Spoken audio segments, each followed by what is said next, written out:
Milwaukee's culinary community is mourning the loss today of Joe Bartolotta. The owner and operator of more than a dozen restaurants in the area died last night at just 60 years old.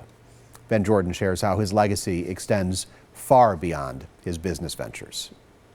This is where it all started for Joe Bartolotta and his restaurant business. But today, as those who knew him reflect on his life, many say he was an irreplaceable part of the Milwaukee community who always knew to pay it forward. As a city, it's a huge loss for us. Mark Cass has long known Joe Bartolotta as an innovator in the restaurant business. He has a number of the most high-priced, upper-class restaurants in town, but he also has North Point Burger up until this year. Hamburgers, he's got a North Point at the airport. Think about that. So he's on each end of the extreme. Cass covered Bartolotta as a reporter for the Milwaukee Business Journal, but also formed a bond with him, a man whose personality is often described as bigger than life. When you're at his restaurant, he sees you, he comes over, he knows everyone by name, he knows if it's their anniversary, if it's their birthday. Like everyone, Bartolotta's life came with challenges. He struggled with health issues over the past decade, needing a kidney transplant 6 years ago. The gift of the kidney in St. Luke's was,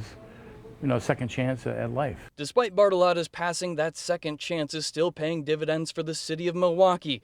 Mayor Tom Barrett says Bartolotta was one of the driving forces for Milwaukee landing the Democratic National Convention. He made the pitch on behalf of the restaurant industry to those people who are making the decision and did just a phenomenal job in selling our city. But quite possibly Bartolotta's greatest contribution is the dozens of chefs he took under his wing through an MPS culinary program, many of whom were placed throughout his 15 restaurants. Omar Sheck recalls learning a great deal from Bartolotta, who mentored him as a fellow restaurant owner. Anytime we needed advice or anytime I called him, he would pick up, he'd give me good advice, and we'd bounce things off of one another. He was very accessible and just a really great guy. For the Now, I'm Ben Jordan.